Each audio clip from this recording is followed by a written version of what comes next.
Bismillahirrahmanirrahim. Assalamualaikum warahmatullahi wabarakatuh. Alhamdulillah. Wassalatu wassalamu ala rasulillah wa ala alihi wa sahbihi wa man wala wa ba'du. Faya ibadallah, usi nafsi wa iyyakum bitaqwallahi faqad fazal muttaqun. Fala tamutunna illa wa antum muslimun. Faqala ta'ala, ya ayyuhalladzina amanu taqullaha haqqa tuqatih wa la tamutunna illa wa antum muslimun. Saudara-saudariku hadirin sekalian, terkhusus barangkali seluruh dari stakeholder PT Pertamina EP, khususnya Pak Nanang Abdul Manaf, sahabat kami. Beliau sempat bersama di Libya dulu, 3 tahun terakhir tidak berjumpa. Alhamdulillah, semoga beliau dan jajaran semuanya disehatkan oleh Allah Subhanahu wa taala. Ya, Pak Alfian, Pak Khalid, ya dan seluruhnya dan hadirin sekalian tanpa kecuali, saya bermohon pada Allah Subhanahu wa taala semoga kita senantiasa dirahmati, diberkahi dan dimudahkan oleh Allah Subhanahu wa taala. Alhamdulillah, kita baru saja menunaikan salat zuhur berjamaah. Semoga salat kita diterima oleh Allah Subhanahu wa taala. Ada 2 hal yang paling penting tentang solat ini yang ditekankan dalam Al-Quran. Pertama, kenapa solat begitu penting ditunaikan? Karena ia akan menjadi pembeda antara Khalik dengan makhluk. Jadi kalau kita ingin bedakan Tuhan dengan hamba, maka di antara titik penting perbedaannya, kata Allah langsung itu terletak pada aspek ibadah, khususnya solat. Karena itu ketika Nabi Musa alaihi salam berkenan kemudian langsung diperintahkan oleh Allah sehingga disebut dengan kalimullah yang diajak bicara dan diperkenalkan tentang esensi ketuhanan Allah, maka disebutkan perintah langsung oleh Allah untuk menyembahnya dalam bentuk salat. Al-Quran surah ke-20 Taha ayat ke-14. Kata Allah, innani anallahu la ilaha illa ana fa'budni wa aqimis salata li dzikri. Ya Musa, tidak ada Tuhan kata Allah selain saya. Ya maka jika engkau telah tahu saya Tuhan, bedanya Tuhan dengan makhluk, fa'budni, maka kewajiban engkau sebagai makhluk menyembah saya. Bagaimana caranya ya Allah, kata Musa? Kata Allah, wa aqimis salata, rahmatullah, wa aqimis salata li dzikri. Maka cara menyembahku itu adalah dengan salat. Karena itu semua nabi dan rasul, bahkan sebelum Nabi Muhammad SAW, diperintahkan oleh Allah untuk mengajak umatnya seluruhnya untuk sholat. Ya, Nabi Isa alaihissalam sholat. Anda buka Quran surah 19 Maryam ayat 31 sampai 33. Nabi Ismail alaihissalam, ya kakeknya Nabi ke-29, sholat. Bahkan meminta keluarganya sholat. Quran surah ke-19 ayat 55. Wa kana ya'muru ahlahu bis salah. Nabi Zakaria, saudaranya Imran, salat. Quran surah ketiga, ya, ayat ke-38 sampai dengan 39. Ayat 39-nya tegas mengatakan, "Fanadathu malaika wa huwa qa'imun yusalli fil mihrab." Jadi kalau kita urutkan dari Nabi Muhammad sallallahu alaihi wasallam sampai Nabi Adam alaihi salam, semua menunaikan salat kepada Allah Subhanahu wa taala.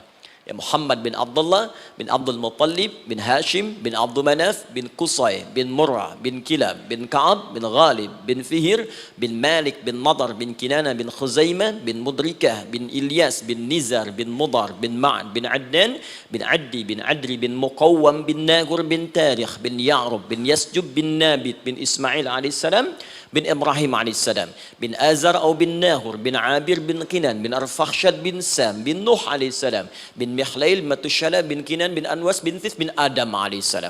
Dari Nabi Muhammad SAW sampai Nabi Adam semua salat. Coba ulangi. Nanti dalil singkatnya dari Quran surah keempat ayat 163, paling kiri sebelah atas di mushaf. Inna auhayna ilaika kama auhayna ila Nuhin wan nabiyina min ba'di. Muhammad, apa yang kami telah wahyukan kepadamu sudah pernah pula kami sampaikan kepada Nuh alaihissalam dan nabi-nabi setelahnya. Kenapa tidak disebutkan Adam sebelumnya? Karena Adam itu nabi bukan rasul. Nabi diberikan risalah untuk pribadi dan kalangan dekatnya, rasul diberikan risalah tugas untuk mengajak umat. Kenapa Nabi Adam bukan rasul? Karena zaman Nabi Adam belum ada umat. Siapa yang mau diajak? Ya? Ini bagian pertama. Jadi kalau kita hari ini masih mendapat kesempatan sholat, alhamdulillah, ini artinya sampai hari ini kita masih benar-benar manusia.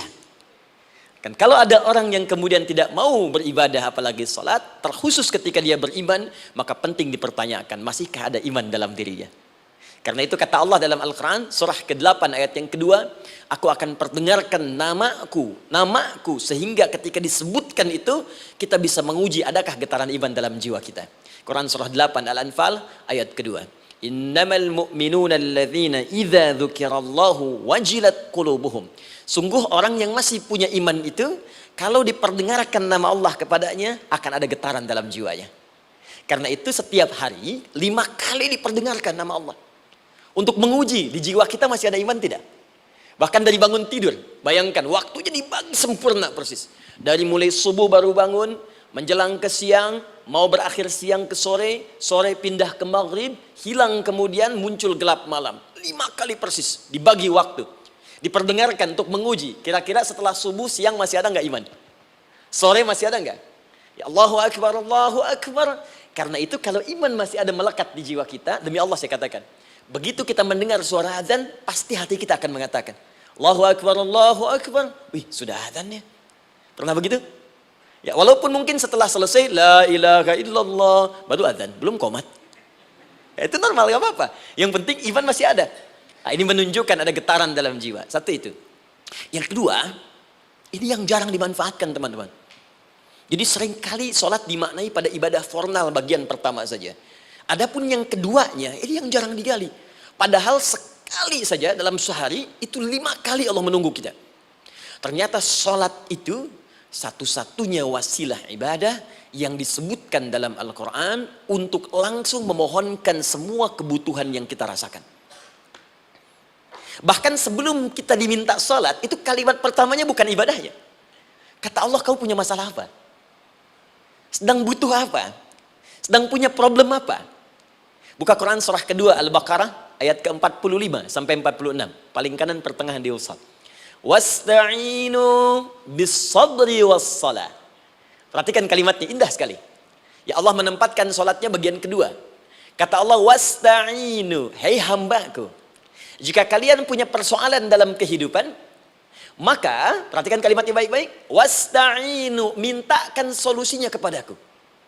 Jadi kalau sedang punya masalah, bukan bikin status, gak akan selesai. Sedang eksplorasi minyak, gak keluar-keluar, bikin status. Duh, susah sekali yang ngebornya, gak akan selesai. Jalan macet, bikin status. Jakarta macet, ya, gak akan selesai. Ya, apa yang harus dilakukan kata Allah? Jika Anda beriman kepadaku, yakin denganku, maka wasta'inu, punya persoalan minta kepada Allah. Caranya bagaimana? Satu, bis-sabri, terima dulu masalah itu, jangan dikeluhkan. Kaidah lain muncul, karena mustahil saya akan titipkan persoalan kalau tidak Anda mampu mengatasinya. Kaidah Quran surah kedua ayat 286, kita hafal ayatnya. La yukallifullahu nafsan illa usaha. Perhatikan kaidahnya. Allah tidak mungkin menguji seorang hamba di luar batas kemampuannya. Jadi kalau kita sedang punya ujian di rumah kah, pekerjaan kah, kehidupan sosial kah, sebesar apapun ujian itu kata Allah, memang karena Anda yang sanggup. Kalau nggak sanggup gak akan diuji. Di ujian itu berbanding lurus dengan kemampuan. Mustahil seorang hamba diuji di luar batas kemampuannya. Jadi kalau Anda sekarang pun sedang punya masalah sebesar apapun, kata Allah, memang cuma kamu yang sanggup, yang lain tidak. Maka jangan mengeluh. Jangan Anda katakan, ya Allah, why me? Kenapa saya? Kata Allah, why not? Memang kamu yang mampu. Yang lain tidak. Nah, ketika Anda bisa menerima itu dengan sabar, baru datang kalimat kedua. Wassalah. Kemudian datang tunaikan sholat dan mintakan solusi kepadaku lewat sholat. Ya, sedikit ya. Lihat sini. Saya berikan sedikit uraian Al-Quran. Saya boleh menulis sini? Boleh ya? Ibu, maaf, agak jauh. Ibu kelihatan ini? Oh, belum saya tulis, bagaimana bisa kelihatan? Luar biasa. Cuma di Pertamina belum ditulis udah kelihatan. Maaf, lihat sini. Wasta'inu. Baik, ya. Saya ingin sedikit sekali. Ini redaksi Quran itu indah sekali diksinya. Wasta'inu. Lihat sini. Kata Allah, jika Anda punya persoalan dalam hidup, maka mintakan solusi. Terima dulu masalahnya dengan sabar, karena kita dipercaya oleh Allah. Gini, cara memahaminya. Allah aja percaya dengan kita. Masa kita nggak percaya diri? Allah yakin dengan kita, kita mampu. Masa kita nggak yakin? Terima dengan sabar. Kemudian wassalah, mintakan solusinya lewat salat. Kata perintahnya dibuka dengan kalimat wasta'inu. Kalau kita ingin rubah kata perintah ini, fi'il amr, ingin dirubah ke dalam bentuk permohonan, minta, maka rubah kalimatnya menjadi nasta'in. Lihat, nasta'in. Baik. Wasta'inu, kata Allah, kalian punya persoalan, ayo minta solusi padaku. Terus kita pengen minta, ya Allah, kami ingin minta. Maka dalam bahasa Arab, kalau kita ingin merubah kalimat ini ke dalam bentuk permintaan, kita katakan nasta'in. Saya tanya pada Anda, pernah nggak dalam sholat kita mengucapkan kalimat nasta'in? Ada? Masih ingat? Baik, apa kalimatnya? Iyyaka na'budu wa iyyaka nasta'in. Perhatikan, iyyaka na'budu wa iyyaka nasta'in. Iyyaka na'budu, iyyaka, ya Allah, Engkau perintahkan aku untuk ibadah. Maka sekarang aku ibadah, sholat. Hanya kepadamu saja. Kan kata Allah, kamu sholat. Terus kita katakan, iyyaka na'budu. Sekarang kami sholat, ya Allah. Nama lain sholat itu ibadah. Kalau kita ibadah, na'budu. Dari mana tahunnya nama lain sholat ibadah? Quran surah ke-20 ayat ke-14. Fa'budni wa aqimis sholata li dzikri. Ibadah kepadaku, caranya sholat. Maka saat sholat kita katakan, iyyaka na'budu. Ya Allah, Engkau perintahkan aku untuk ibadah. Sekarang aku ibadah. Wa iyyaka nasta'in. Dan sekarang aku sedang punya persoalan, ya Allah. Aku punya masalah. Aku punya problem. Dan aku yakin hanya Engkau yang pasti akan menyelesaikannya. Ketika Anda mengatakan, iyyaka nasta'in, perhatikan hadis qudsinya. Hadisnya qudsi. Ya. Al-Imam Al-Bukhari meriwayatkan, Imam Muslim meriwayatkan, An-Nasai meriwayatkan dari sahabat Abu Hurairah radhiyallahu taala anhu. Ada lagi yang dari sahabatnya Anas bin Malik. Perhatikan kalimatnya. Idza qala al-'abdu iyyaka na'budu wa iyyaka nasta'in, jika hambaku dalam salatnya benar membacanya, benar dari awal salatnya sampai dengan kalimat iyyaka na'budu wa iyyaka nasta'in, ya Allah, sekarang aku ibadah kepadamu dan sekarang aku punya persoalan. Aku mohonkan solusinya darimu. Kata Allah, hadza baini wa baina 'abdi. Ini perjanjian antara aku dengan hambaku. Wali 'abdi. Hadisnya qudsi. Wali 'abdi, kalau hambaku benar salatnya sampai kalimat ini, masalah, apapun yang dia minta sekarang, aku akan kabulkan. Aku akan kabulkan. Pertanyaan saya, berapa di antara kita yang sholat sampai detik ini, ribuan kali ruku dan sujud, yang memanfaatkan momentum ini untuk memohon? Siapa di antara kita yang ketika sholat memohon kepada Allah solusi? Jangan-jangan selama ini sholat itu hanya menjadi formalitas saja. Takbir, ruku, sujud, salam, selesai. Takbir, ruku, sujud, salam, selesai. Padahal Allah sudah menunggu hambaku, kamu tuh punya masalah apa? Makanya setiap waktu dibagi 5 supaya hidup kita ringan. Subuh ke zuhur punya masalah, zuhur salat. Begitu kita mohon, tuntas masalah itu. Zuhur ke asar punya persoalan, asar salat. Dijawab oleh Allah, tuntas persoalan itu. Karena itu semua nabi dan rasul, bahkan orang soleh, ketika punya persoalan dalam hidupnya, even itu hanya menulis karya ilmiah, maka mereka akan memulai dengan sholat dan minta kepada Allah Subhanahu Wa Taala. Teman-teman kenal Nabi Zakaria? Bagus. Baik, di sana belum tulis, sudah kelihatan. Sini kenal Nabi Zakaria, alhamdulillah. Tapi nggak apa-apa. Saya ke Sukabumi, Pak. Ada yang kenal Fir'aun. Kenal Fir'aun, kenal, bagus. Sukabumi hubun dunia, suka itu hubun, bumi itu dunia. Baik. Teman-teman, Nabi Zakaria itu diuji oleh Allah. Maaf, belum punya keturunan. Dan semua nabi punya ujian. Jadi jangankan kita, nabi aja yang jelas surganya punya ujian. Ya, Anda pernah sakit, Nabi Ayub sakitnya lebih parah dari kita. Ya, Anda di keluarga belum ada keturunan, Nabi Zakaria pernah lebih daripada kita. Sampai rambutnya memutih, fisiknya sudah letih, dan menurut medis, maaf sekali, istrinya divonis tidak mungkin punya keturunan, monofus dan mandul, mustahil. Secara klinis, gak mungkin. Secara medis, tidak mungkin. Maka Allah tunjukkan satu isyarat yang sangat luar biasa. Jika Anda mendapati situasi, makhluk mengatakan ini mustahil dan sudah angkat tangan, ini tanda pertama dari Allah, langsung tinggalkan pendapat manusia, langsung memohon kepada Allah. Maka turunlah beritanya di Quran surah ketiga Ali Imran ayat 38 sampai 39. Paling kanan sebelah atas di mushaf. Sekarang perhatikan kalimatnya, saya mau sambungkan dengan Al-Fatihah tadi. Hunalika da'a Zakaria rabbah. Di mihrabnya Nabi Zakaria salat bermohon kepada Allah. Qala rabbi habli min ladunka dzurriyyatan thayyibah. Kemudian ia berdoa, Rabbi habli, ya Allah yang maha memberi tanpa batas. Ini adab pertama, kalau teman-teman mau berdoa, sebut nama Allah sesuai dengan hajat kebutuhan kita. Itu yang disebut dengan al-asma'ul husna. Di asma'ul husna itu bukan nama-nama indah yang sekedar dihafal, bukan. Tapi nama yang diberikan oleh Allah sesuai dengan kebutuhan hidup kita. Dalilnya Quran surah ke-17 ayat 110. Ya, paling kanan sebelah atas di mushaf, ke pertengahan. Ya, kata Allah, Qulid Allah. Jika Anda punya persoalan, sebut nama Allah. Allah Awir Rahman atau Ar-Rahman. Ayyamma tad'u, tapi kalau Anda ingin spesifik meminta, falahul asmaul husna. Pilih nama Allah, ia punya nama-nama yang indah sesuai kebutuhan kita. Jadi kalau teman-teman misalnya minta kelancaran rezeki, sebut ya Allah ya Razzaq. Anak mau ujian, ya Allah ya Al-Alim. Di proyek misalnya ada hambatan, ada gangguan, ya Allah ya Al-Jabbar ya Al-Malik. Ingin mudah mengatasi ujian, ya Allah ya Sabar. Minta. Ya, jangan semuanya disebutkan, nanti jadi beban. Ya, Allahumma ya Rahman ya Al-Malik ya Al-Quddus ya Sabar, gitu kan? Yang tadinya nggak punya masalah jadi punya masalah, gitu kan? Pilih salah satu.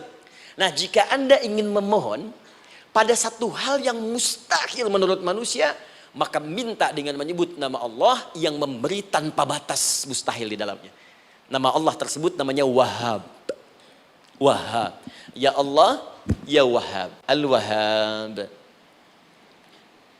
Kalau kita rubah dalam bentuk permintaan, maka singkat kalimatnya dengan hab. Hab. Untuk sendiri habli, untuk banyakkan hablana. Rabbana hablana min azwajina wa dzurriyyatina qurrata a'yun. Nabi Zakaria minta karena sendiri yang mengalami situasi itu, maka beliau katakan, Rabbi habli. Ya Allah, habli min ladunka. Ya Allah yang tak punya batas dalam pemberian. Mereka mengatakan aku tak akan punya keturunan. Mereka mengatakan mustahil aku punya anak. Dan aku yakin kau memberi batas tanpa memberikan pemberian tanpa batas. Aku mohon darimu saja. Darimu saja. Dzurriyyatan thayyibah, keturunan-keturunan terbaik. Innaka sami'ud du'a. Engkau pasti mendengar doa saya.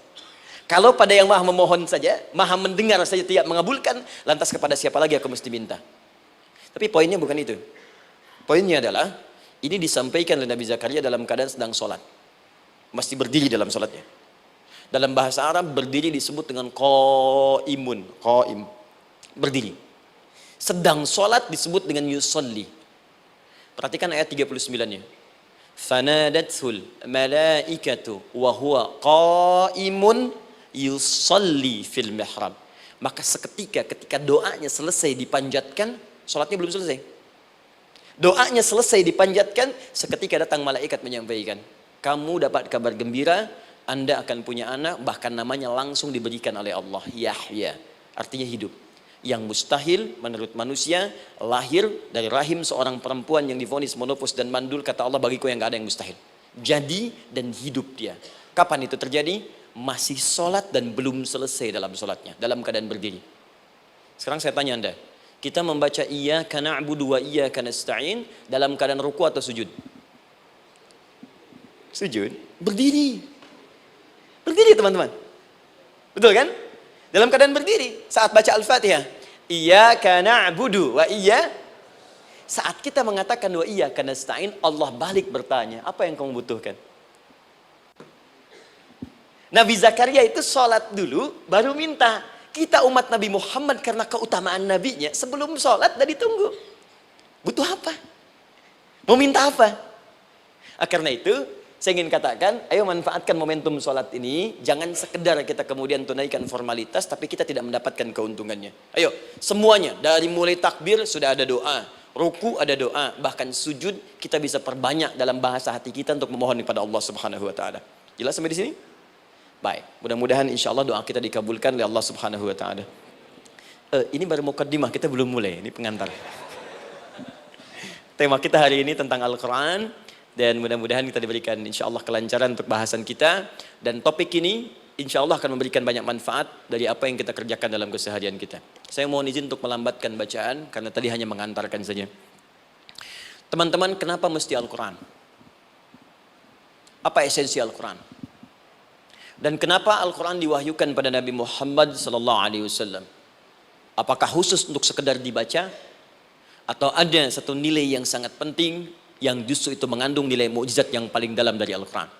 Yuk kita mulai dengan Al-Quran surah kedua Al-Baqarah ayat ke-38, paling kanan sebelah atas. Disambungkan dengan Quran surah kedua ayat 185, paling kiri pertengahan di mushaf. Quran surah kedua ayat 38 dengan Quran surah kedua ayat 185. Saya mulai dari kisah Nabi Adam, saya pelan-pelan. Nabi Adam saat diciptakan oleh Allah, kemudian diberikan informasi bahwa beliau akan bertugas di bumi, beraktivitas di bumi. Disampaikan di Quran surah kedua ayat 30, paling kiri sebelah atas. Wa idh qala rabbuka lil malaikati inni ja'ilun fil ardi khalifah. Kata Allah, dan pelajari, ingat ketika kami menyampaikan pada para malaikat, kami akan menugaskan satu makhluk, manusia namanya Adam, di bumi tugasnya, untuk menjalani hidup di bumi. Nah, secara singkat, setelah Nabi Adam turun ke bumi di awal masa bersama Sayyidah Hawa, ya alaihi wassalam, maka ternyata bersamaan dengan turunnya Adam dan Hawa ke bumi itu, mereka berdua dibekali petunjuk. Yang dengan petunjuk itu, ini yang dahsyat. Allah jamin semua aktivitas hidupnya, dari mulai yang sederhana sampai yang kompleks, pasti jika diikuti petunjuk ini, dia akan senang menjalaninya dan akan tenang mendapatkan hasilnya. Ya, perhatikan kalimatnya. Quran surah kedua ayat 38. Fokus. Qul nahbitu minha jami'a. Kata Allah, sekarang tiba saatnya. Adam, Hawa, turun kalian ke bumi. Kalau setan kita tinggalkan aja ya. Ini kita bahas Adam dulu. Turun kalian semua ke bumi. Fa imma ya'tiyannakum minni huda. Maka nanti sejak kalian tiba di bumi itu, aku akan turunkan satu petunjuk disebut dengan hudan namanya. Hudan. Fokus. Faman tabi'a hudaya, maka jika Anda dan keturunanmu mengikuti semua detil di petunjuk ini, fala khaufun alaihim walahum yahzanun, maka aku pastikan engkau dan seluruh keturunanmu akan menjalani hidup di muka bumi dengan tenang dan senang. Fala khauf, khauf itu gelisah, takut. Lawan dari takut apa? Tenang. Lawan dari gelisah, tenang. Kata Allah, jika Anda mengikuti tuntunan hidup yang ini, maka saya jamin semua hidupmu tenang. Walahum yahzanun, dan saya pastikan selama hidup di muka bumi itu kalian tidak akan pernah bersedih. Senang, lawan sedih itu senang. Jadi ternyata kita itu diminta tugas di bumi itu bukan untuk dipersulit. Jadi kalau ada yang hidup sampai saat ini sedih deh, di rumah tangga sedih, di kantor nggak tenang, pasti di antara poinnya bukan nggak mampu senang, tapi boleh jadi yang hidup ini tidak membaca petunjuk kehidupannya. Anda kerja di perusahaan, teman-teman ada yang di Pertamina, ada yang di yang lain. Kalau Anda nggak ikuti petunjuk, kan pekerjaan tidak akan berlangsung dengan nyaman kan? Kalau Anda nggak ikuti aturannya, bagaimana bisa mengerjakan petunjuk itu dengan nyaman? Maka apalagi hidup yang kompleks, kata Allah, sejak Adam saya turunkan, sudah ada petunjuk kehidupan, saya namakan dengan hudan. Anda ikuti petunjuk ini, maka langsung jaminan dari Allah, semua yang Anda jalani dalam hidup, pasti saya jamin senang dan tenang. Petunjuk ini disebut apa? Hudan. Nah, agak cepat. Di setiap masa Nabi Adam selesai hidupnya, generasi kemudian berkembang, datang lagi Nabi Nuh sampai ke Nabi Muhammad SAW. Perhatikan baik-baik. Setiap berganti generasi akan turun hudan sesuai dengan kebutuhan masyarakatnya pada saat itu. Baik, Nabi Musa menerima kitab apa namanya? Nabi Musa Taurat. Taurat disebut hudan dalam Al-Quran. Muncul Nabi Musa, kitabnya disebut Taurat. Perhatikan baik-baik. Tahukah teman-teman ketika Taurat disebutkan dalam Al-Quran? Buka Quran surah ke-17. Ya, ayat yang kedua. Wa ataina Musal kitaba. Kami berikan kepada Musa kitab. Lihat, wa ja'alnahu hudan li bani Israil. Dan kitab yang kami berikan itu, yang disebut Taurat, Ali Imran ayat yang ketiga, wa anzalat Taurata wal Injil. Kami berikan Taurat kepada Musa. Nah, saat Allah turunkan Taurat itu, hudan li bani Israil. Isi Taurat ini adalah petunjuk kehidupan khusus untuk Bani Israel saja. Umatnya Musa. Jadi kalau umat Nabi Musa mengikuti petunjuk hudan, Taurat ini, kata Allah, saya jamin semua hidupnya tenang dengan senang. Nabi Isa turun Injil. Injil disebut hudan dalam Al-Quran. Dan yang terakhir, saya cepat karena waktu kita terbatas. Ketika Allah menurunkan Nabi Muhammad SAW dan dipilih sebagai Rasul, maka saat yang bersamaan beliau pun diberikan petunjuk untuk umatnya. Dan dahsyatnya, petunjuk itu pun disebut dengan hudan. Buka Quran surah kedua, ayat 185. Syahrul Ramadan alladzi unzila fihi al-Quran. Di bulan Ramadan itu, kata Allah, saya turunkan Al-Quran. Kenapa saya turunkan Al-Quran? Hudal linnas. Saya jadikan Quran ini sebagai petunjuk, pedoman hidup linnas, bukan terbatas untuk satu komunitas, tapi untuk seluruh manusia sampai kehidupan berakhir. An-Nas disebutkan 241 kali dalam Al-Quran, menunjuk pada semua manusia tanpa kecuali. Ini bedanya Al-Quran dengan kitab sebelumnya. Taurat hanya untuk kalangan tertentu saja. Jadi selesai nabinya, selesai kitabnya.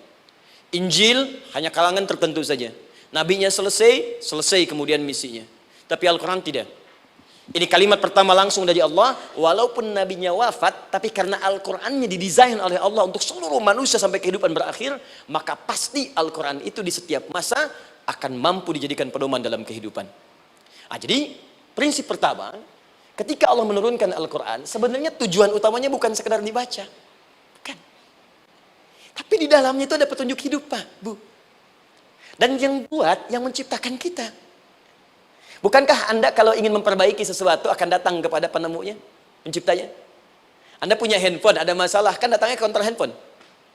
Anda punya mobil, ada persoalan, bukankah datangnya ke dealer? Sekarang kita ingin tahu persoalan hidup kita. Ingin tahu gambaran hidup kita. Ingin tahu misi dan visi hidup kita. Kemana kita kemudian bertanya? Pada pencipta kita. Nah, kata Allah, ketika saya utus manusia pertama kali ke bumi, saya sudah turunkan bagaimana cara menjalani kehidupannya. Dan ternyata berita baiknya untuk kita diberikan oleh Allah satu petunjuk utuh, langsung disebutkan, isinya disebut dengan Al-Quran.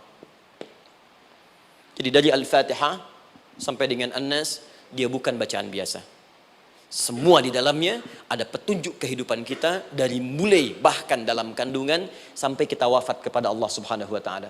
Kalau diikuti petunjuk ini, langsung turun jaminan dari Allah. Hidup kita pasti akan tenang dan nyaman. Saya bacakan cepat ya. Tapi nggak usah ditulis, nanti kalau teman-teman agak terlambat mengikutinya, Anda buka kembali rekamannya, Anda boleh runtutkan kembali. Saya baca cepat saja, dan ini insya Allah Anda hanya akan temukan dalam Al-Quran. Nanti saya berikan rahasia di akhir sebelum kita akhiri. Yuk, satu, Anda silahkan bandingkan dengan buku manapun, referensi manapun, Anda hanya akan temukan dalam Al-Quran. Dari sejak sebelum lahir, bagi perempuan yang tengah mengandung, langsung Allah berikan tuntunan bagaimana agar kandungan itu berjalan dengan sehat, nyaman, dan mudah ke persalinan. Quran surah ke-7 ayat 189. Perkembangannya bisa diamati dan dicek kemudian, ya, baik ke dokter atau yang lain. Nanti perkembangannya disebutkan di Quran surah ke-22 ayat ke-5. Dirinci lagi di Quran surah ke-23 ayat 11 dari 9 sampai dengan 13. Kemudian mulai terlahir, dari lahiran diberi petunjuk oleh Allah. Nih, berikan ASI, maksimal 2 tahun. Kalau ingin berhenti sebelum 2 tahun, boleh, begini caranya. Quran surah kedua ayat 233. Dari sampai usia 2 tahun, menjelang balik, kata Allah berikan 4 pendidikan dini. Ini turunannya, disebutkan 1, 2, 3, 4. Jika Anda ajarkan ini, maka anak ini akan tumbuh. 1, dekat dengan Allah. 2, dijamin taat pada orang tuanya. 3, dia akan baik dengan lingkungannya. Dan 4, dia akan bertahan dalam kebaikan sampai dia dewasa. Quran surah ke-31 ayat 13 sampai dengan 19. Usia 7 tahun, ya, mulai dia balik misalnya, dia akan mulai belajar. Bagaimana cara belajar yang baik supaya cepat paham, gampang mengerti. Turun Quran surah ke-9 ayat 122. Amalannya di Quran surah 96 ayat yang pertama. Kemudian rinciannya diturunkan di Quran surah kedua ayat 282 di ujung ayatnya. Lalu bagaimana mencari sekolah yang bagus, majlis yang baik, guru-guru yang baik, diturunkan Quran surah ke-58 ayat ke-11. Dicontohkan tentang Maryam dan Nabi Isa alaihissalam di Quran surah ketiga ayat 35 sampai dengan 37. Naik lagi, dia mulai dewasa, ya, mulai bergaul, bahkan kadang-kadang merantau, punya tempat komunitas berbeda. Bagaimana supaya dia bergaul tidak terpengaruhi lingkungan yang tidak baik. Maaf ya, kadang-kadang ibu yang sudah mengandung, melahirkan, ayah mencari nafkah, tiba-tiba anak pergi bahkan ke kampus, ke sekolah, dapat teman yang gak bagus, pulang-pulang mengecewakan Anda. Bagaimana menemukan tempat-tempat yang baik untuk bisa menjaga perilaku anak ini? Ditemukan nanti di Quran surah ke-49 ayat ke-13-nya.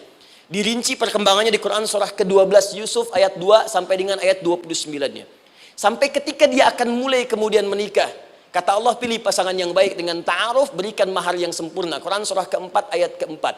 Kemudian dia mulai menikah, kata Allah, sebelum menikah pelajari dulu fikih nikah. Banyak orang yang menikah tapi karena tidak belajar tentang persoalan rumah tangga, apa yang akan terjadi di rumah tangganya. Detil Pak, Bu. Kata Allah, ini kalau kamu berbuat begini akan ada miskomunikasi. Kalau ada miskomunikasi persoalannya akan begini, solusinya begini. Maka diturunkan dasarnya di Quran surah ke-30 ayat 21, detilnya di Quran surah ke-4 ayat 34 sampai dengan 35. Paling kiri sebelah atas sampai dengan ke tengahnya. Anda berlanjut, diterangkan oleh Allah, hei, tugas suami saat mulai pertama kali menikah, maka tugas yang pertama siapkan untuk mencari nafkah. Bagaimana caranya ya Allah? Diturunkan oleh Allah. Satu, jangan takut kehilangan rezeki. Jangan pernah mencuri, jangan pernah ngambil punya orang, karena punya kamu akan saya berikan sempurna. Kamu ngambil punya orang, maka kamu akan menyulitkan diri sendiri. Itu akan dikembalikan pada yang berhak. Ya, turun Quran surah ke-51 ayat 22. Dirinci, begini cara nyarinya. Quran surah kedua ayat 168. Kalau Anda ingin cepat baru bergerak, rizkinya sudah dapat. Quran surah kedua ayat 172. Ada yang dahsyat, dia belum keluar, rizkinya yang mendatangi dia. Jadi nanti di Al-Quran ada 8 jenis rizki. Di antara yang paling hebat, ada yang belum Anda datang, rizkinya sudah menjemput. Ada orang mendatangi rizki, ada rizki mendatangi dia. Contoh, Al-Imam Asy-Syafi'i sedang berdiskusi dengan Imam Malik, gurunya. Kata Imam Asy-Syafi'i, Syekh, rizki itu mesti saya cari dulu, baru kita dapat. Kata gurunya, ya Syafi'i, ada rizki yang cukup kita beramal dekat kepada Allah, dia akan datang tanpa kita cari dengan ikhtiar manusia. Kata Syafi'i, mustahil. Kata Quran kan kita kerja dulu baru datang. Kata Imam Malik gurunya, kamu yang belum sampai, kita amalkan ini, rizki datang. Maka berhenti sampai di situ. Imam Syafi'i pamit. Di jalan tiba-tiba beliau mendapati ada panen anggur, Pak, Bu. Terus dipanggil sama yang punya kebun. Ya, pemuda, katanya, sini, mau bantu nggak? Kalau kamu bantu, kami berikan anggurnya. Maka beliau bantu, panen, petik. Sampai setelah selesai diberikan anggur yang besar-besar, hanum. Senyum, senang beliau. Ternyata senangnya bukan karena dapat anggur. Senangnya karena merasa pendapatnya benar. Kalau saya nggak bantu panen ini, nggak akan dapat saya anggur. Cuma karena saya bantu, saya diberi ini. Maka rasa senangnya inilah dibawa kemudian kepada gurunya, ingin laporan. Tapi perhatikan adabnya. Dia tidak mengatakan, guru, nih saya benar. Kalau saya nggak ikut panen, nggak dapat saya ini. Perhatikan kalimat Asy-Syafi'i. Guru, tadi saya di jalan, dipanggil oleh pemilik kebun, ikut panen anggur. Begitu saya bantu, saya diberikan anggur ini. Beliau tekankan dengan kalimat yang kencang pada kalimat, begitu saya bantu, saya dapat anggur ini. Imam Malik tersenyum mengatakan, Masya Allah Syafi'i, luar biasa. Ini siang begitu panasnya, tadi saya mau keluar ngajar, terfikir di benak saya, Allah, kalau ada anggur yang besar-besar, enak rasanya. Tiba-tiba kamu datang bawa anggur. Jadi Imam Syafi'i kerja dapat sesuatu, Imam Malik terfikir sesuatu, datang rezeki. Itu ada di Quran surah ke-7, teman-teman, ayat ke-96, paling kanan sebelah atas di mushafnya. Baik, teruskan dulu. Ya, Anda dalam mencari kerja, ingat, kalau Allah yang sampaikan pasti terjadi. Jangan dikira mudah. Kata Allah akan ada persaingan, akan ada kadang-kadang singgungan, akan ada tantangan, maka mulai petakan tantangan apa yang akan Anda lalui saat Anda mulai mencari nafkah itu.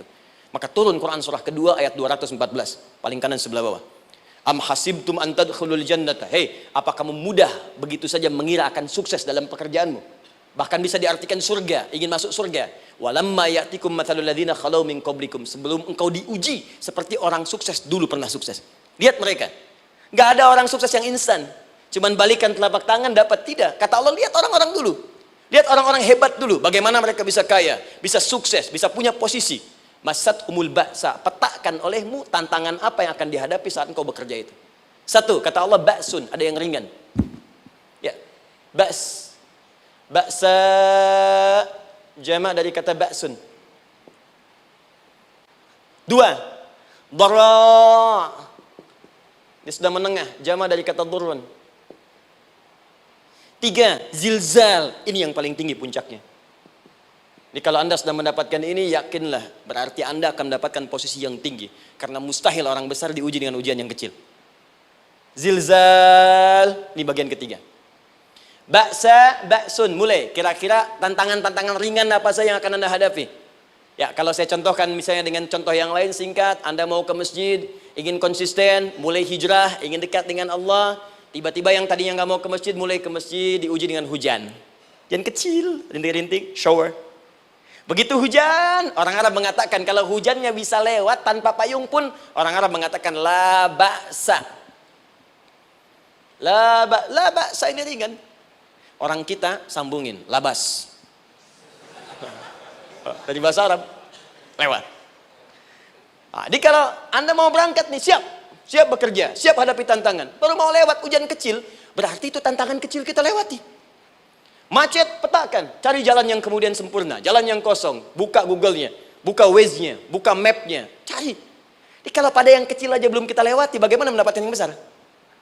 Anda mau ke masjid, dikasih hujan kecil, mau berangkat gak jadi. Papa, kenapa gak jadi? Hujan mah, kan ada payung, takut riak.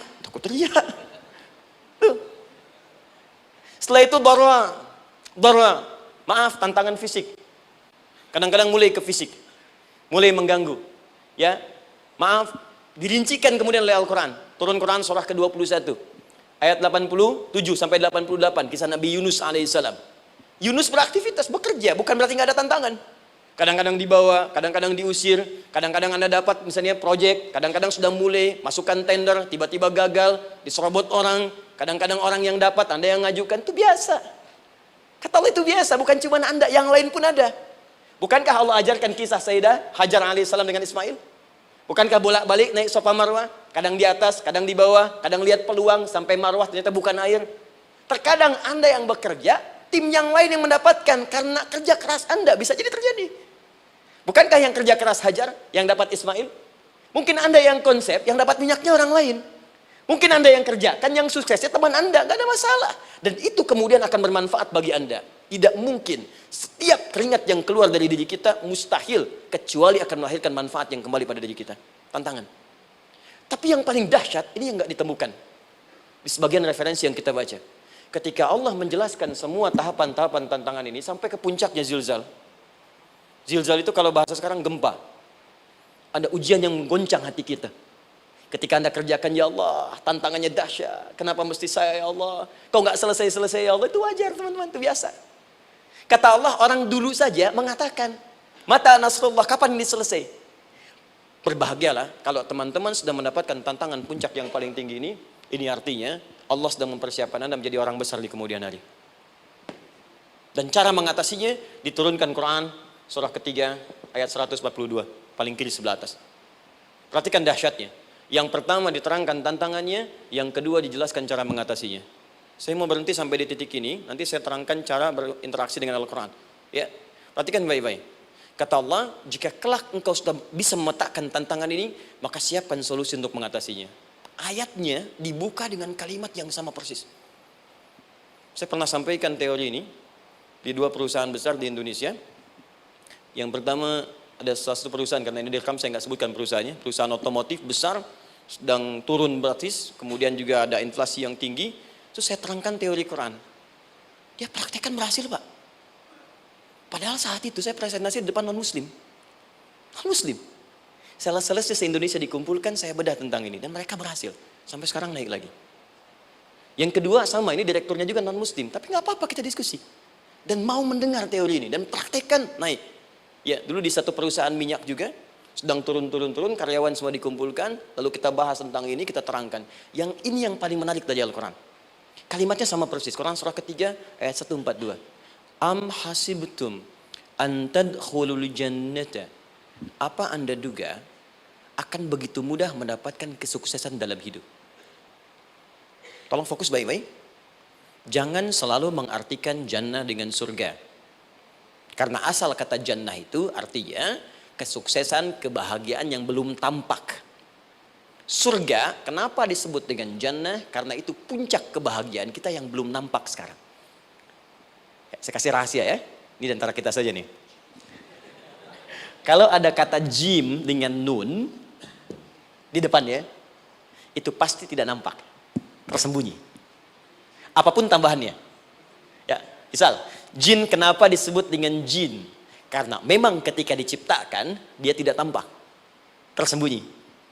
Lawannya ins, karena itu kita disebut ins, karena saat lahir kita tampak. 18 kali disebutkan dalam Al-Quran. Ya ma'syaral jinni wal ins, wa ma khalaqtul jinna wal ins. Jadi jin disebut jin karena memang fitrahnya tersembunyi, nggak nampak. Jadi kalau ada jin melakukan penampakan, itu jin sedang kena masalah. Sedang keluar dari fitrah. Sama dengan manusia, harusnya tampak. Jadi kalau ada manusia yang senang sembunyi-sembunyi, dia sama dengan, bukan saya yang bilang, sedang punya masalah. Ke kantor, sembunyi-sembunyi, hati-hati Pak Alfian tuh. Biasa ada pintu depan, masuk pintu belakang. Suami di rumah, buka WA, sembunyi-sembunyi, Bu hati-hati tuh. Pulang lewat pintu belakang, berarti sedang punya persoalan dalam hidup. Setiap ada jim dengan nun, pasti tersembunyi. Ibu punya janin, rahim, dalam rahim ada janin. Kenapa disebut dengan janin? Jim, nun, ya, nun. Karena sosok itu belum nampak dalam pandangan kita. Nanti kalau sudah lahir, baru tampak. Jannah, kenapa disebut jannah? Karena belum tampak dalam pandangan kita. Nanti kelihatan. Karena itu dalam Al-Quran, kata jannah itu tidak dikhususkan dengan surga. Tidak dikhususkan dengan surga. Kadang-kadang menunjuk aspek kesuksesan yang belum tampak. Anda mau ngebor minyak, minyaknya belum tampak. Belum kelihatan. Anda mau kerja, ya hasilnya kan belum tampak. Baru ikhtiar sekarang. Karena itu orang Arab disebut kaya kalau mereka mendapatkan kebun yang tak tampak sebelumnya. Kebun anggur, bukan kurma, kalau kurma banyak. Kebun anggur, ada apel, ada jeruk, sampingnya ada sungai-sungai, disebut dengan jannah. Ya, kalau punya unta, nggak kaya di Arab, biasa. Karena yang kelihatan padang pasir, unta, hitam, merah, biasa. Tapi kalau sudah punya kebun, kebun anggur, yang sulit di padang pasir ada kebun, itu baru disebut kaya. Karena itu orang Arab kadang mengartikan jannah dengan aspek kesuksesan yang belum tampak. Diartikan dengan kebun anggur, kebun apel, dan macam-macamnya. Perhatikan, am hasibtum an tadkhulul jannah. Apa Anda duga ingin sukses itu begitu mudah? Sukses jadi tidak. Walamma ya'lamillahu alladhina jahadu minkum wa ya'lamas sabirin. Perhatikan baik-baik. Sebelum Allah memastikan pada diri Anda terdapat dua hal yang paling utama untuk mengatasi tantangan tadi. Satu, jahadu. Kesungguhan. Serius. Jadi kalau mau sukses, mesti serius. Kerja serius. Cintai pekerjaan Anda. Ya, belajar anak-anak serius. Pastikan belajar dengan serius. Jangan cuma anak-anak duduk paling belakang, nggak pernah nanya, kadang ngantuk, pulang. Ujian, besoknya mau ujian, baru belajar. Ya, sistem SKS, sistem kebun. Ya, kadang-kadang sejam, Bu, Pak. Saya pernah ada orang di luar ngadu waktu di Libya, Ustadz, gimana ini orang Indonesia? Kenapa? Saya belajar 3 bulan. Besok mau ujian. Teman antum orang Indonesia pinjam catatan saya baru semalam. Dia dapat 8, saya 7,5. Saya bilang, Anda belum tahu sistem SKS itu. Baik, ya. Tapi itu bukan solusi. Begitu ujian selesai, ilmu lupa. Itu poinnya. Jadi kalau hanya sekedar ilmu dipakai untuk ujian, pada prakteknya nggak akan terpakai. Ini banyak anak sekolah sekarang hanya belajar untuk ujian saja. Padahal kalau dipraktekkan, kadang kaitan dengan agama tinggi, Bu, Pak. Fisika itu dengan agama itu tinggi. Gaya F1 sama dengan F2, gaya gerak sama dengan gaya dorong. Gaya sedikit, maka keluarnya sedikit. Pukul kencang, bunyinya kencang. Imannya kalau kuat, amalan jadi banyak. Iman sedikit, amal pun sedikit. F berbanding lurus dengan P, hukum Pascal. Gaya berbanding lurus dengan tekanan. Masuk bab akhlak. Makin banyak gaya, makin banyak tertekan. Nah itulah. Gaji 5 juta, gaya 10 juta. Kan? Ini serius. Serius. Di divisi apapun Anda, saya 3 sepekan lalu lah takziah ke tempatnya yang Habibie, terus diminta tausiah di sana. Dan saya perhatikan beliau termasuk yang paling serius ketika diberikan tugas apapun. Gak pernah diberikan amanah kecuali mencintai pekerjaan itu. Yang Habibie demikian. Ciri orang sukses itu serius. Tapi keseriusan itu, kata Allah petakan jadi 3 bagian lagi. Karena jahadu itu punya 3 turunan kata. 1, keseriusan merencanakan, disebut ijtihad namanya. Punya rencana. Mappingnya apa? Stepnya apa? Oke, Anda ingin kerjakan sebuah proyek, baik, proyeknya berlangsung berapa lama? Target kita apa? Jangka panjangnya, menengahnya, jangka pendeknya. Kemudian apa tantangan yang akan dihadapi di setiap tahapan-tahapannya? Selesaikan. Bahkan saking pentingnya tahap perencanaan ini, ditunjukkan oleh Allah langsung lewat sholat. Teman-teman masih ingat sholat pertama yang kita kerjakan setiap hari, sholat apa namanya? Subuh. Apa artinya subuh? Tuh, ini masalahnya.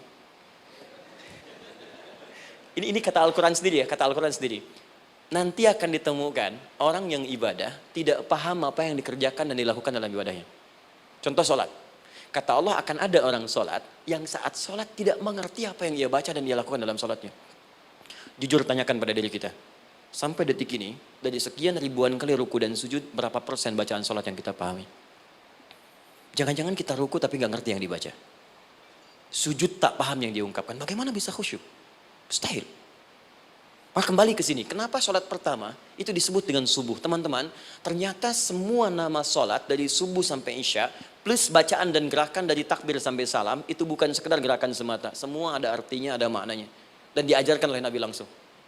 Subuh disebut dengan subuh. Ada 2 kata. 1, fajar. Quran surah ke-17 ayat 78. Inna Qur'an al-fajri kana mashhuda. Kedua, subuh di surat At-Takwir. Was-subhi idza tanaffas. Kenapa disebut fajar? Fajar itu pancaran positif, pancaran kebaikan. Jadi kalau yang baik disebut fajar.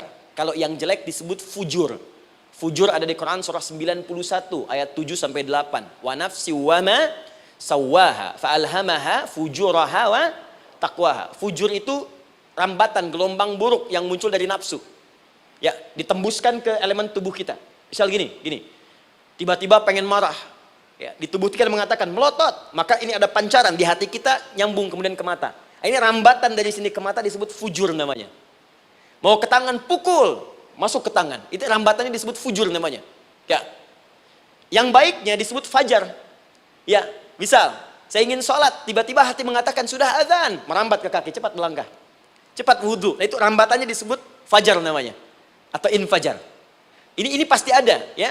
Fujur nama lainnya nafsu. Disebutkan 115 kali dalam Al-Quran. Takwa, rambatan fajar, sumbernya takwa. Disebutkan 115 kali dalam Al-Quran. Di jiwa kita ada takwa, ada nafsu. Takwa yang dorong malaikat, disebutkan 88 kali dalam Al-Quran. Nafsu yang dorong setan, disebutkan sama 88 kali. Di setiap Anda akan mengerjakan satu hal, pasti akan yang mendorong pada yang baik, akan mencegah dari yang baik itu nafsu. Pasti itu. Pak Alfian mau tanda tangan proyek. Tiba-tiba disodorkan, Pak, ini Pak. Kok begini proyeknya? Perbaiki, karena ada yang gak beres. Tapi fee-nya lumayan Pak, 1 miliar. Gak bisa, jiwa takwa mengatakan jangan terima Pak. Bapak mengatakan maaf, ini jari tahiyat, gak akan pernah dipakai maksiat, perbaiki, datang lagi. Ini Pak, kok sama? Fee-nya diperbaiki Pak, 100 miliar.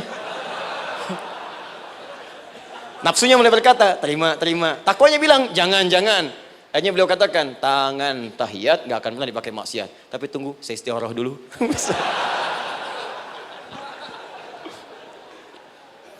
Nah, waktunya, ini salatnya disebut fajar. Kenapa disebut fajar? Karena saat kita tidur, terus dengar suara azan, Allahu Akbar, maka memancar dari iman kita, rambatan untuk merespon suara itu. Bangun kita untuk menunaikan salat. Waktunya disebut subuh. Kenapa disebut subuh? Dari kata asbah. Asbah itu artinya yang siap dengan rencana. Ya, orang Islam tuh nggak ada yang bangun dari tidurnya kecuali punya rencana jelas yang akan dieksekusi di hari itu. Makanya sebelum kita bekerja mengeksekusi itu, kita datang menghadap Allah supaya Allah berikan kemudahan di setiap aktivitas kita. Coba lihat manajemen Nabi. Bukankah sebelum tidur beliau istighfar dulu? Dirinci pekerjaannya, dicatat yang akan dikerjakan besok, istighfar 70 kali, 100 kali, sehingga dengan istighfar saat tidurnya tenang. Coba kita biasakan. Ada yang baca Quran, ada yang istighfar.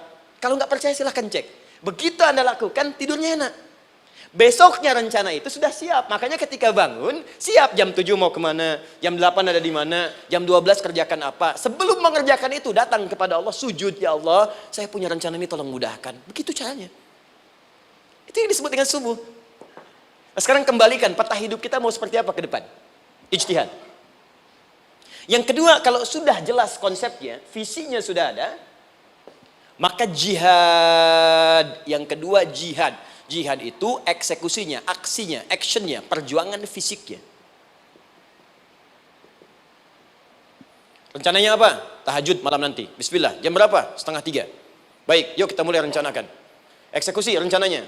Bagaimana cara kita bangun 2:30? Pasang alarm. Jam berapa alarm dipasang? 3 kali. Pertama 1:30, kedua 2 kurang 1/4, ketiga jam 2 lewat 1/4. Baik. Alarm pertama untuk mematikan alarm kedua. Alarm kedua matikan alarm ketiga. Ketiga siap-siap. Baik. Siap bangun. Jihad. Awas, ini penting ya, jihad itu jangan dipersempit maknanya kepada situasi peperangan saja, tidak. Banyak jihad itu luas sekali medannya. Karena jihad itu perjuangan fisik. Dan maaf sekali, dalam konteks perang pun bukan menyerang orang. Tapi membela diri saat diserang. Di Islam itu bukan agama ekspansi. Cek di sejarah, nggak ada Islam menyerang. Yang ada itu membela diri saat diserang. Atau saat orang lain dizalimi dan kita diminta untuk terlibat, kita membantu. Ini bukan dalam konteks sekarang yang banyak dibincangkan, tembak orang, bom orang, nyerang orang, bukan. Itu waktu kejadian bom Tamrin itu pertama, saya di Lampung posisinya. Itu begitu meledak, duar. Pertanyaan pertama Pak di majelis taklim, Ustadz, apakah bom di jalan Tamrin termasuk jihad fisabilillah? Saya bilang, Pak, sependek pengetahuan saya, jihad fisabilillah itu jihad di jalan Allah, bukan di jalan Tamrin. Kaidahnya beda. Nah, misal mencari nafkah itu jihad. Cari nafkah jihad. Quran surah keempat ayat 34, paling kiri sebelah atas. Tugas pertama ketika menikah, kata Allah, ar-rijalu qawwamuna 'alan nisa. Setiap lelaki itu diminta oleh Allah untuk mengatur bagian rumah tangganya. Jadi pemimpin di rumah tangganya. Ya bima faddalallahu ba'dahum 'ala ba'din, karena diberikan kemampuan untuk memimpin. Di pemimpin itu ada di suami. Dan ciri khas pemimpin, Bu, biasanya ciri khas pemimpin apa, Bu? Bukan tegas, bukan. Ciri khas pemimpin itu tidak mau dipimpin. Makanya kalau ada sesuatu, masukkan lewat usulan, jangan beri saran. Kalau saran susah, itu pemimpin. Baik, tapi yang paling luar biasa kata Allah, perhatikan kalimatnya indah sekali. Wa bima anfaqu min amwalihim. Saya berikan tugas untuk mencari nafkah. Ketika seorang lelaki bertugas mencari nafkah, ingat ya, konteks apapun, kalau perempuan nanti bekerja bukan nafkah poinnya. Bisa hobi, ya, bisa aktivitas, tapi nafkah kalau sudah menikah itu ada pada suami. Perempuan tidak. Kalaupun tidak dilarang perempuan bekerja, tidak. Sayyidah Aisyah mengajar, ada yang para sahabiah jadi perawat, ya, ada yang pengajar. Banyak dulu sahabat Nabi yang perempuan mengajar. Ya, kan ada pelajaran-pelajaran khusus perempuan. Ya, ada bagian perawat, ada dokter. Ini kan yang ngandung perempuan, masa yang periksa laki-laki? Ya, ada bagian perempuan tertentu, itu silahkan bekerja boleh. Tapi nafkah laki-laki. Begitu lelaki meniatkan pekerjaannya karena Allah untuk mencari nafkah, itu setiap langkahnya jihad fisabilillah. Wafat, syahid. Maaf ya. Apakah selama Anda bekerja sudah diniatkan ibadah? Jangan-jangan cuma kerja aja. Kalau cuma kerja, apa bedanya Anda dengan yang belum beriman? Anda wafat juga. Kerja di gedung yang sama. Berangkat menemukan kemacetan yang sama. Apa bedanya iman kita dengan yang lain? Satu. Kita pasti wafat. Pasti pulang. Dan kita nggak bisa pilih. Ya, nggak bisa pilih. Antum bisa duluan, saya belakangan mungkin. Atau ditukar, saya belakangan, Anda duluan mungkin. Atau memang saya bisa duluan. Ya, duluan menyolati Anda. Oke, paham ya? Jadi ibu di rumah jihad, Bu. Pada anak, perawat, mengandung itu sudah jihad. Jadi kalau wafat dalam proses saya melahirkan atau sedang mengandung itu syahid. Itu jelas nggak ada perbedaan pendapat. Anak-anak yang sekolah niatkan ibadah, Bu, Pak. Mohon maaf ya, mesti ada bedanya. Iman kita di rumah mesti itu terpancar kepada anak-anak. Ajarkan mereka sekolah yang baik. Pilih sekolah yang mengajarkan sholat, mengajarkan baca Quran. Sekarang banyak kok. Fisikanya bagus, Qurannya bagus, kimianya bagus, sholatnya juga bagus. Cari. Kalau bisa dunianya bagus, akhirat bagus, kenapa hanya pilih dunia saja? Siapkan. Itu jihad. Terakhir, tidak mudah mengeksekusi ini. Pasti ada tantangan yang ketiga. Namanya mujahadah. Mujahadah. Tantangan mengatasi gejolak jiwa. Kadang-kadang malas, capek, ya, belum eksekusi dilakukan, sudah berdebat pada yang tidak penting, sehingga tidak menghasilkan kesimpulan.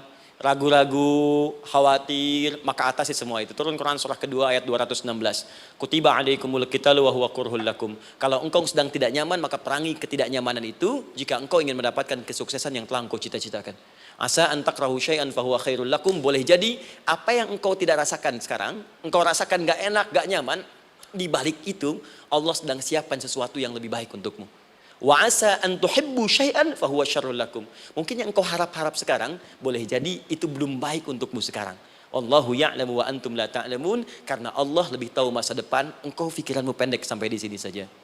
Maka teman-teman sekalian, kembalikan lagi, tidak pernah Anda akan temukan dalam Al-Qur'an kecuali bimbingan hidup yang semuanya nyata. Silahkan cek. Itu baru pekerjaan. Belum ibu di rumah, ibu capek merawat anak, kadang mengeluh, kadang nangis. Turun Quran surah ke-17 ayat 23. Kadang-kadang ada beda pendapat dengan suami, Quran surah ke-4 ayat 34 sampai 35. Masalah kondangan saja Pak, bisa beda pendapat. Ya. Ya Pak, kan ada family gathering malam, Mama pakai baju apa ya? Hijau apa yang biru? Masya Allah, kata Anda biru bagus mah. Kata Mama kayaknya hijau deh Pak. Tuh. Nanya tapi udah punya jawaban. Ya, bagus kalau dipakai, begitu keluar kuning. Naik lagi, Anda udah 40 tahun, anak masih ada, turun Quran surah ke-46 ayat 15. Kemudian naik lagi sampai Anda sepuh, sampai kembali ke keadaan tidak normal seperti anak-anak lagi, Quran surah ke-22 ayat ke-5. Sampai ada amalan, kalau Anda jangan kira Anda akan hidup selamanya, Anda pasti wafat. Quran surah ke-3 ayat 185. Bahkan diajarkan kalau wafatnya ingin enak, begini caranya. Pelajari Pak, jangan cuma dunia, kita akan meninggal. Ini ada di Quran, kalau pengen meninggalnya enak, begini caranya. Ya kalau nggak percaya silahkan amalkan, nanti kita akan lihat di akhir. Ya. Betul, akan kelihatan. Quran surah ke-89 ayat 27 sampai 30. Kalau kalian nggak pelajari ini, silahkan kata Allah, saya berikan yang ini yang kedua sambil dipukulin malaikat. Quran surah ke-8 ayat ke-50. Sampai di alam kubur dijelaskan, kalau nanti Anda wafat, Anda pindah ke alam kubur, kalau ingin di kuburnya terang, nyaman, banyak rezekinya, lakukan amalan Quran surah ketiga ayat 169 sampai 172. Tapi kalau Anda abai, Anda akan seperti Firaun dulu. Setiap pagi sampai petang ditampakkan neraka. Quran surah ke-40 teman-teman sekalian disampaikan oleh Allah langsung ya, dari ayat 45 sampai 46 ya. Sampai terjadi kiamat disampaikan Quran surah ke-75. Sampai dihisab, ada yang masuk surga tanpa hisab, Quran surah kedua ayat 25. Ada yang masuk neraka tanpa hisab. Ada. Kan yang kita tahu surga aja, masuk neraka tanpa hisab ada. Quran surah 18 ayat 99 sampai dengan 100. Sampai disebutkan surga yang paling indah nomor 1 bersama Nabi dan orang-orang soleh. Jadi kalau Anda masuk sini, tetangga Anda semua Nabi. Ya, depannya Nabi Ibrahim, belakangnya Nabi Musa misalnya, samping kirinya Nabi Yusuf, ya, samping kanan Nabi Muhammad SAW. Itu cuma 3 golongan, orang soleh, para syuhada, orang-orang jujur dalam kehidupan dunianya. Jadi kalau Anda jadi pekerja yang jujur, taat kepada Allah, Anda berpotensi masuk surga bersama semua Nabi dan Rasul yang pernah diutus. Ya. Baik, itu ada di Quran surah ke-4 ayat ke-69. Ada yang kedua di taman surga, Quran surah ke-51 ayat 15 sampai dengan 18. Ada yang surga seluas langit dan bumi, Quran surah ketiga ayat 133 sampai 134. Ada yang neraka yang biasa, ya, sebiasa-biasa nerakanya kebakar juga. Quran surah 4 ayat 56. Tingkat paling tinggi neraka jahanam untuk 2 golongan, munafik, ingat, munafik dan kafir. Jadi kalau Anda pun muslim, jauhi perbuatan munafik. Karena munafik akan mengantarkan langsung ke dalam neraka jahanam. Quran surah ke-4 ayat 140. Mana yang tidak ada? Mana yang nggak ada di Quran? Semua ada. Bisnis ada, ya, birokrasi ada, diplomasi ada, mengajar ada, ilmu ada. Karena itu saya mau tutup, jika kita ingin benar mengeluarkan petunjuk ini, seperti orang dulu pernah melakukannya, maka kata Allah melalui lisan Rasulullah, turun Quran surah ke-29 ayat ke-45. Satu ini aja kita kerjakan, insya Allah ini akan beda kita rasakan. Utslu ma wuhya ilaika minal kitab. Jika kalian kemudian hidup di muka bumi, maka keluarkanlah bimbingan dari Al-Quran sesuai dengan kebutuhan kita secara tematik. Utslu itu dari kata tilawah. Tilawah itu baca, pahami, amalkan. Karena itu setiap kita baca Al-Quran, di sampingnya pasti ada yang menerjemahkan supaya kita paham. Betul kan? Ketika ada yang baca Al-Quran, di sampingnya ada siapa? Ya, sari tilawah kan? Baik, sari tilawah itu bahasa Indonesia. Ya, sari, sebetulnya tilawah saja. Tapi mungkin saat yang menerjemahkan dulu pertama di Indonesia, namanya Bu Sari. Karena itu disebut sari tilawah. Ya, kalau Adi mungkin ada tilawah gitu kan? Nah, jadi teman-teman, caranya begini. Anda keluarkan sesuai kebutuhan. Enggak semua ayat Quran mesti kita kaji. Kalau mau dari awal, dari akhir, bagus. Kalau baca silahkan. Hatamkan, Nabi juga hatamkan. Tapi kalau Anda ingin ambil sesuai passion kita. Anda pebisnis, kenapa nggak mengeluarkan ayat bisnis di Quran? Teman-teman yang diperminyakan, keluarkan ayat-ayatnya ada. Quran surah At-Tur, surah 52 itu, keluarkan. Ya, wal bahrul masjur, Dan jika Anda akan melakukan eksplorasi di laut, carilah laut yang punya nih kualifikasi begini. Yang di bawahnya ada endapan tanah yang melahirkan api, kata Allah tuh. Itu potensial ada minyaknya. Kalau yang kerja di batu bara, turun Quran surah Fatir, surah 35 ayat 27 sampai 29. Ini jenisnya. Ada yang kelihatan dari jauh, ada yang harus digali, ada yang kelihatan dari jauhnya kelihatan hijau, ada kelihatan menghitam. Disebutkan langsung. Ada. Jadi kenapa nggak Anda turunkan dalam bentuk-bentuk tematik yang itu bagian kita? Ada yang pokok, ada yang spesifik. Yang pokok tentang sholat, karena semua orang sholat. Tentang ayah. Anda jadi ayah berapa tahun? Kenapa nggak dikeluarkan di Quran ayat-ayat tentang ayah? Kenapa nggak dikeluarkan di Quran ayat-ayat tentang ibu? Jangan jauh-jauh dulu bicaranya. Tentang belajar. Nah, nanti eksekusinya kalau mau cepat buka kitabnya Al-Imam Al-Bukhari. Ada kitab hadis, saya akhiri, yang dikarang oleh Al-Imam Al-Bukhari dan sangat populer. Apa nama kitabnya? Kalau hafal saya kasih hadiah. Apa kitab Imam Al-Bukhari yang populer? Ya.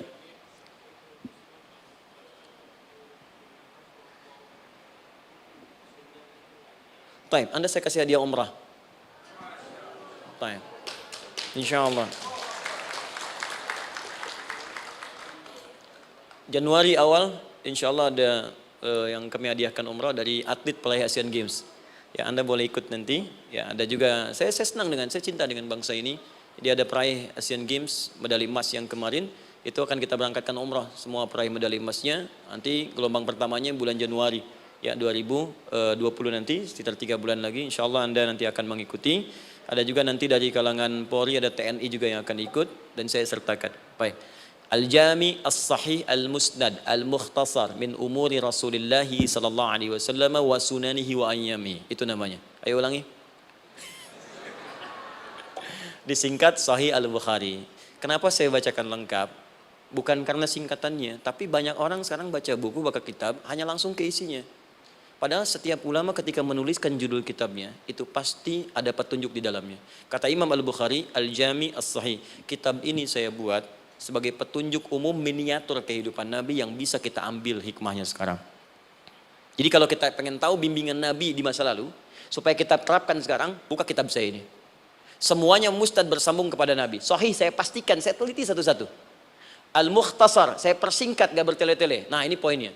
Min umuri Rasulullah SAW wa sunani wa ayyamihi. Ini semua pekerjaan Nabi selama 24 jam. Secara singkat saya tutup dibagi 97 pembahasan. Setiap 97 pembahasan, satu babnya itu berisi bimbingan hadis-hadis Nabi. Di situ ada bab tentang bisnis, kitabut tijarah. Bab tentang ilmu, kitabul ilmi. Bab bahkan tentang sakit, kalau pengen cepat sembuh apa? Kitabul marid. Bab tentang pemerintahan, kitabul imarah. Bab tentang penguatan iman, supaya naik gak turun-turun, kitabul iman. Anda tinggal pilih profesi apa, cari Sahih Al-Bukhari, harganya murah. Maaf, dibandingkan pulsa Anda pun masih murah kitab Al-Bukhari. Ya, beli 4 jilid cuma 350.000 yang bahasa Arab saja. Ya, kalau mau terjemahan, cari terjemahannya. Ya, dapatkan itu, keluarkan babnya sesuai profesi kita. Itu ketika dibuka kitab ini, yang pertama muncul ayat Quran dulu. Ini ayatnya, ini hadisnya. Ini ayatnya, ini hadisnya. Teman-teman gak usah baca semuanya, keluarkan passion Anda apa, di situ belajar. Sebulan saya belajar ini, besok saya pindah lagi. Sebulan topik ini, besok ke topik yang lain lagi. Saya kira insya Allah kalau itu kita terapkan dengan baik, maka Al-Quran akan hidup dalam seluruh aktivitas kita dan mudah-mudahan keberkahan akan diturunkan oleh Allah Subhanahu Wa Taala. Ya, tidak cukup dengan amin, mulai dulu. Ya, mulai dulu, petakan dulu, eksekusi dulu. Saya kira itu yang saya sampaikan. Anda punya hak dan kewajiban, hak Anda sudah dapatkan dan kewajiban kita semua untuk kembali beraktivitas. Saya mengucapkan terima kasih atas undangan dari pihak Pertamina untuk Anda seluruhnya. Saya ingin tanya, kalau jamaah di sini ada berapa kurang lebih? Kurang lebih yang rutin 500 ada 550. Baik, nanti saya hadiahkan mushaf sebanyak 550 ya, dan itu nanti setiap ada kajian atau zuhur salat Anda bisa baca di sini, baca mushafnya. Kemudian yang kedua, saya nanti berikan buku untuk bacaan ya, itu buku yang saya berikan insyaallah tentang manusia. Jangan-jangan selama ini kita jadi manusia, kita tidak tahu mau kemana kita ya. Itu saya keluarkan dari Al-Quran langsung, seperti apa Allah menerangkan tentang kemanusiaan kita. Saya juga hadiahkan sejumlah yang sama 550, nanti satu orang bisa mendapatkan satu-satu. Dan terakhir barangkali mau hafal Quran? Oh mau, baik, Alhamdulillah. Alhamdulillah. Saya berikan mushafnya yang spesial. Nanti kita mulai dengan 10 juz dulu ya. Nanti saya berikan At-Taisir yang 10 juz. itu ada mudah untuk bisa menghafal Quran, mulai dari 10 juz dulu, nanti bisa disempurnakan. Saya berikan 550 Quran khusus untuk dijadikan sebagai hafalan. Nanti cara menghafalnya bisa dibuka saja di YouTube, nanti di situ ada cara kami menjelaskan. Dan bulan depan kita ada karantina akbar, jadi menghafal Quran dalam 30 hari. Alhamdulillah angkatan pertama sudah selesai, ada yang hafal 24 hari, 23 hari, 30 juz, bukan juz 30 ya. Ada yang 30 hari. Ya, ada juga. Sekarang sedang gelombang kedua. Mudah-mudahan di Pertamina ini juga insya Allah dalam proses bekerja ada juga yang menghafal dan hafal Quran insya Allah ya. Saya kira itu, nanti pulang dari sini dikabari. Kalau ada mobil disiapkan, kalau tidak ada kami juga coba antarkan. Nanti kami siapkan dan mudah-mudahan bisa bermanfaat untuk teman-teman. Kalau ada yang bisa saya lakukan untuk bersinergi di sini, untuk membuat teman-teman lebih dekat dengan Allah, sampaikan, dan saya dengan senang hati. Ya, saya datang sendiri, tulis sendiri, nerangin sendiri, ngapus sendiri, gitu kan. Terus juga berikan apa yang Anda butuhkan. Kalau dengan semua itu Anda belum juga dekat dengan Allah, ya saya harus bagaimana lagi, gitu kan. Baik. Kita berdoa, mudah-mudahan doa kita dikabulkan Allah. Ada 3 cara berdoa. Pertama, cukup dengan hamdalah kalau singkat. Kedua, kalau ada perselisihan, kifaratul majlis. Dan yang ketiga, kadang Nabi berdoa, sahabat mengikuti dalam momentum yang khusus. Saya ingin menggabungkan ketiganya. Mudah-mudahan dengan itu keberkahan diberikan luas kepada kita semua. Alhamdulillahi Rabbil Alamin, hamdan syakirin, hamdan na'imin, hamdan yuwafi ni'amahu yukafi mazida. Ya Rabbana lakal hamdu wa lakal syukru kama yanbaghi li jalali wajhikal karim wa li 'azimi sultani. Allahumma salli wa sallim wa barik ala rasulika karim nabiyyikal amin sayyidina Muhammadin wa ala alihi wa sahbihi ajma'in. Allahumma Rabbana la tada' lana fi maqamina hadha wa fi kulli maqamin dhanban illa ghafartah. Ya Allah, kami mohon jika ada satupun di antara kami saat ini yang hadir membawa ya Allah dosa-dosa dalam dirinya, jangan biarkan yang meninggalkan tempat ini kecuali Engkau telah ampuni segala dosa-dosanya. Wala hamman illa farajtah. Ya Allah, jika ada di antara kami yang tengah hadir saat ini ada kegelisahan dalam jiwanya, maka mohon jangan biarkan yang meninggalkan tempat ini kecuali Engkau telah tenangkan keadaan hatinya. Allahumma wala asran illa yassartah. Ya Allah, jika ada di antara kami yang tengah mengalami kesulitan baik di pekerjaannya, kehidupan rumah tangganya, maka dengan keikhlasan amalnya ya Allah angkat dan ringankan segala kesulitannya. Allahumma wala maridan illa syafaitah. Jika ada di antara kami yang tengah Engkau uji dengan penyakit seberat apapun, maka mohon angkat dan sembuhkan segala penyakitnya. Allahumma yassir lana umurana wa la tu'assir alaina. Ya Allah, mudahkan semua urusan kami, jangan berikan kadar ujian yang tidak kami sanggup mengatasinya ya arhamar rahimin. Allahumma alif baina qulubina, ati anfusana taqwaha wa zakki anta khairu man zakkaha anta waliyuha wa maulaha. Ya Allah, mohon lembutkan hati kami untuk saling bersaudara dalam kebaikan, jauhkan kami dari perpecahan ya Allah, dan bersihkan jiwa kami agar kami bersih keadaan jiwa untuk bisa beramal dalam kebaikan dengan mendapatkan ridhamu. Allahumma rabbana atina fid dunya hasanah wa fil akhirati hasanatan wa qina adzabannar. Ya Allah, kami mohon anugerahkan segala kebaikan di muka bumi ini yang mampu kami raih, dan berikan kami segala kemuliaan di akhirat yang mampu kami dapatkan, dan mohon jauhkan kami dari segala ya Allah murka dan neraka-Mu. Allahumma barik lana ya Allah fi ailatina wa fi amalina ya Allah wa fi kulli ya Allah hayatina. Ya Allah, kami mohon anugerahkan keberkahan dalam kehidupan keluarga kami, di kantor, di pekerjaan kami, dan seluruh tahapan kehidupan yang akan kami lalui. Bi fadlika subhana rabbika rabbil izzati amma yasifun wa salamun alal mursalin. Subhanakallahumma wa bihamdika asyhadu an la ilaha illa anta nastaghfiruka wa natubu ilaik wa akhiru da'wana alhamdulillahi rabbil alamin. Thumma assalamu alaikum warahmatullahi wabarakatuh.